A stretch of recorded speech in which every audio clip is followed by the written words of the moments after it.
বাংলাদেশ খেলাফত মজলিসের সংগ্রামী আমির আল্লামা মামুনুল হক, আরও উপস্থিত আছেন বিরোধী দলীয় নেতা বাংলাদেশ জামাত ইসলামীর সংগ্রামী আমির ডক্টর শফিকুর রহমান সহ 11 দলের জাতীয় নেতৃবৃন্দ। প্রিয় উপস্থিতি, আপনারা সকলের বক্তব্য শুনেছেন। আমি সর্বপ্রথম বাংলাদেশ খেলাফত মজলিস এবং বাংলাদেশ খেলাফত মজলিসের নেতৃবৃন্দকে ধন্যবাদ জানাই। আমরা দেখে এসেছি ঐক্যমত কমিশন থেকে সংস্কারের পক্ষে, জুলাইয়ের পক্ষে আল্লামা মামুনুল হক এবং বাংলাদেশ খেলাফত মজলিস সবসময় আন্তরিক ছিল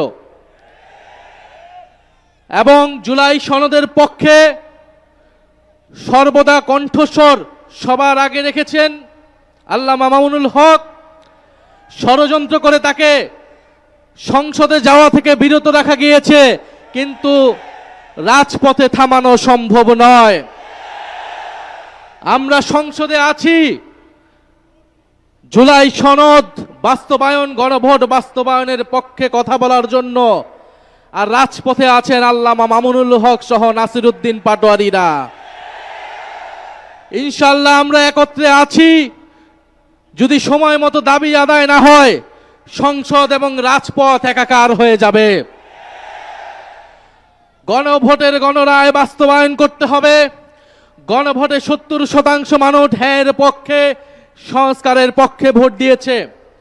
আমরা এখনো একটু কথা অল্প করে বলছি, কারণ দেশে অনেক সংকট, দেশের মানুষ ভালো নেই, দেশে জ্বালানি সংকট, দেশের মানুষ চিকিৎসা পাচ্ছে না, হামের চিকিৎসা পাচ্ছে না, দ্রব্যমূল্যের ঊর্ধ্বগতি, তেলের দাম বৃদ্ধি হয়েছে।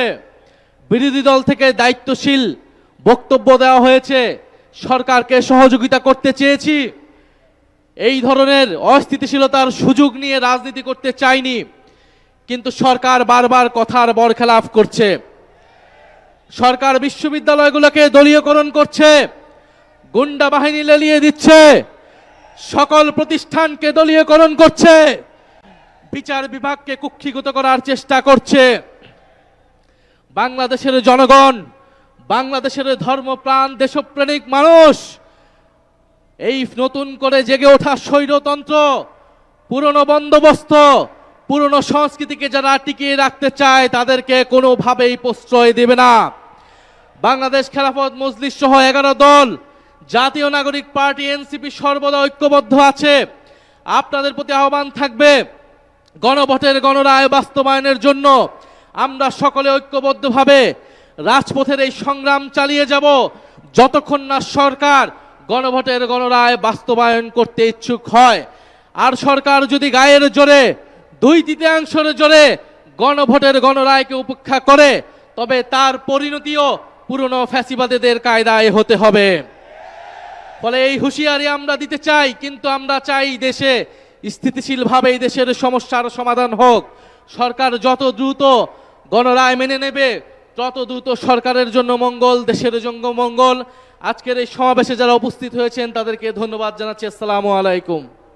প্রবাসীদের জন্য নির্মাণ হচ্ছে দেশের প্রথম স্মার্ট সিটি, যেখানে থাকছে স্কুল, মসজিদ, হাসপাতাল, সুইমিং পুল, হেলিপ্যাড, পাঠাগার, জিম, সুপারমার্কেট, শিশু পার্ক সহ সকল নাগরিক সুবিধা।